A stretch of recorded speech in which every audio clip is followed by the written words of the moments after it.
Who's in the mood for a cheesy bell pepper ground beef potato casserole? I know I certainly am, so let's get to cooking. All right, first thing we want to do is we want to go ahead and grab, for this recipe, let's just start with that. You could use russet or even yellow potatoes. If you want to use white potatoes, you could definitely use that as well. But I went ahead and got about maybe 5 to 6 yellow potatoes. They were pretty large in size, and went ahead and cubed them up. Now here's the thing, when it comes to the cubing process, they're not going to be all the same size, but you at least want them to be similar in size, because during that cooking process, you want them to cook evenly. What I'm going to do is I'm going to add our potatoes to this 9x13 casserole dish. All right, that's perfect. I'm going to use our hands to spread it out. Okay, perfect. Once you get that situated, we're going to add some oil. Okay, add a good amount of oil, but you don't want to add too much, simply because when we start to add our dry seasonings, we want our seasonings to stick. And also you want it to spread without a problem, okay? First thing I'm going to do is add a pinch of salt and ground black pepper. Let's start the seasoning process with the basic seasonings, right? And then we're going to work our way up. Don't add too much salt and pepper, especially if you're going to be using seasonings that do contain sodium. We're going to add some garlic powder.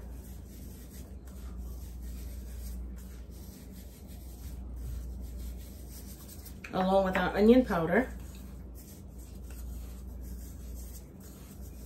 How do you season? Simple. All you got to do is make sure everything is covered in seasoning, but you're not going to add too much, especially if you're working with sodium content seasonings, okay? If it's low sodium, then maybe you could, be a little extra, but if it does contain sodium, you want to take it easy. We're going to add some smoked paprika for that nice little smoky element of flavor. And if you notice, I'm just covering everything with the seasoning, right? That's it, light hands. The higher you hold it, the lighter it's going to come out. We're also going to add my all-purpose chicken seasoning. It's good on everything, including veggies, beef, pork, it doesn't matter. And guess what? There's no chicken seasonings in here. Not 1 ounce of chicken seasoning. Last but not least, let's add some chicken bouillon to our potatoes. I want to bring out all of the flavors. And we're going to perfectly combine and incorporate all of the seasonings with the potatoes, of course. In the meanwhile, oven should be set to 425 degrees Fahrenheit. And we're going to place these potatoes into the oven for about 20 minutes, or until the potatoes are lightly fork tender. Let me not forget golden crisp. That's the whole goal right here. We want these potatoes to crisp up and be pretty and golden. All right, this goes into the oven uncovered. For this particular recipe, I'm going to be using an 80-20. Now, here's the thing. I love 80-20 simply because the 20% fat, in my opinion, it allows the meat to come out juicy and moist. You know what I mean? Now, here's the thing. Of course, towards the end, once the meat is finished browning, you're going to have to strain or drain all of that oil off. But guess what? I don't mind. So to our pan, let's add our ground beef.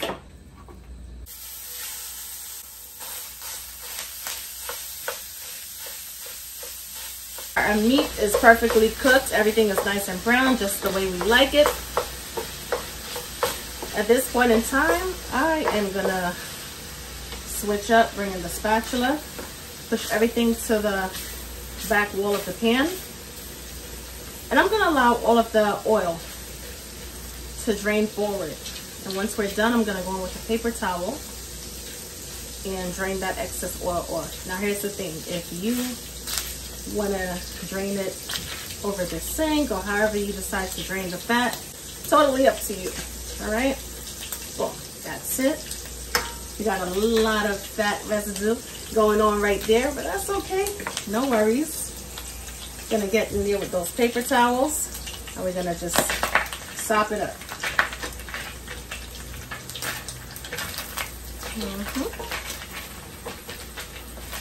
Be sure to leave back a little fat for those onions and so on and so forth. All right. If not, you'll be adding additional oil to the pan. All right. Boom. Perfect. Let us start with adding our shallots. For this recipe, I'm going to use shallots. However, feel free to use yellow onions. It's just a preference thing.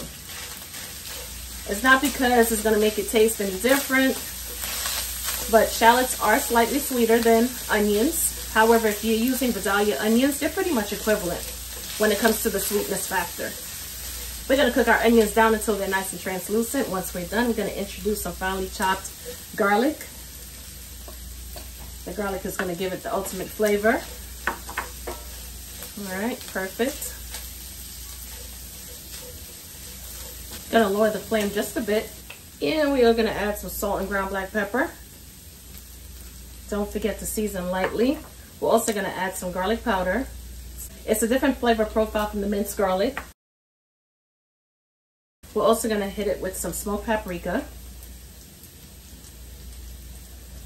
The smoked paprika is going to give it, yes, that smoky flavor, but it's also going to help with the color as well. It's going to beautify the color. Just trust me on this one. We're going to add some tomato paste, which is also going to contribute to the color as well towards the end.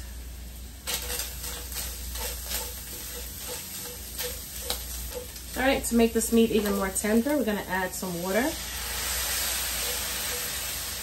So pretty much we went from frying to steaming, if you will.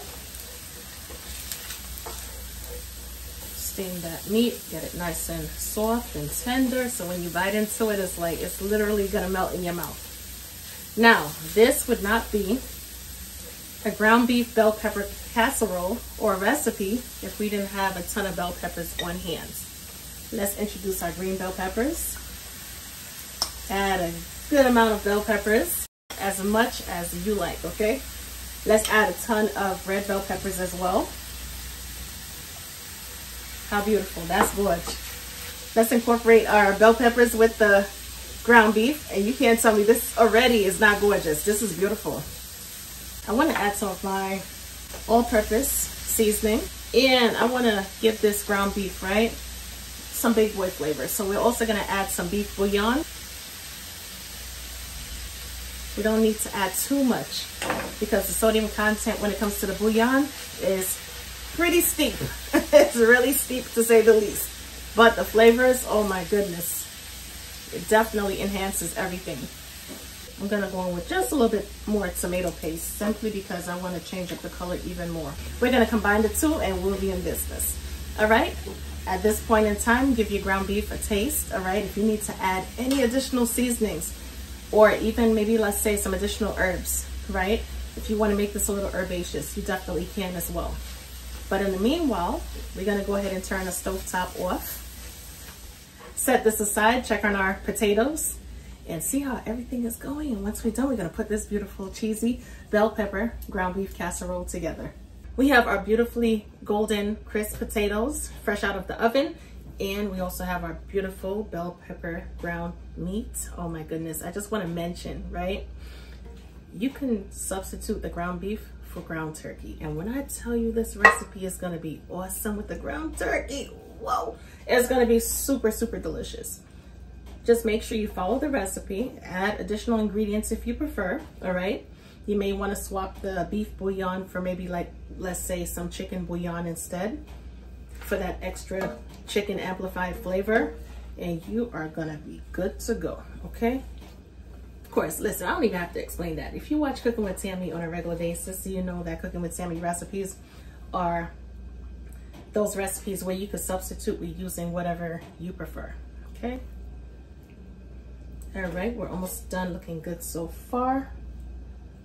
Get our last bit of ground meat and bell peppers into this casserole dish. Here I have some mozzarella, and I also have some cheddar cheese. This is sharp cheddar. However, if you want to swap it out for, let's say, maybe Colby Jack, pepper jack cheese, you definitely can. Whatever your preferred cheese is, it would work perfectly fine with this recipe. Cheddar and mozzarella, I think the color contrast is going to be awesome. The mozzarella is also going to provide us with that cheese pull, which is gonna work out perfectly fine. Feel free to take those fingers and spread the cheese out and point it in the direction in which it should go.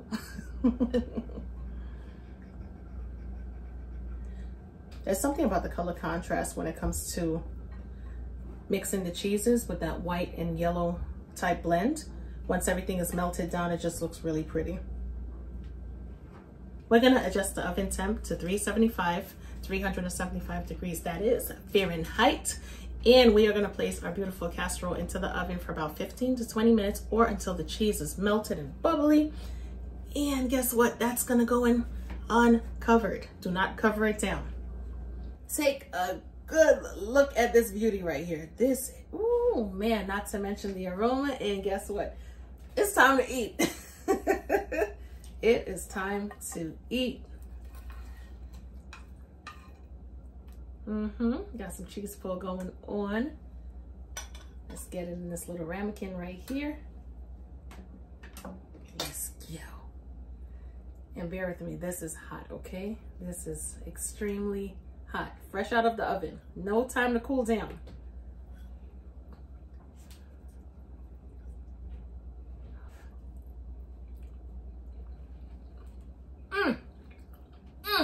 Did it again.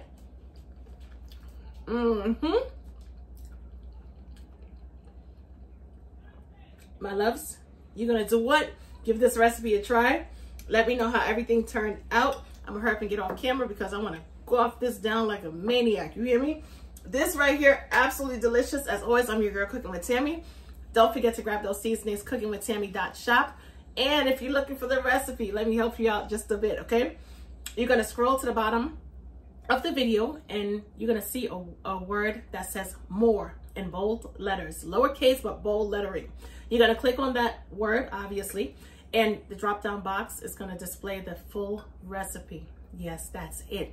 Make this recipe, like I said, make it yours. Add some ground turkey or whatever protein you decide to use, and bam, this right here, my loves, you're gonna fall in love with it. Talk to you later. Bye, guys.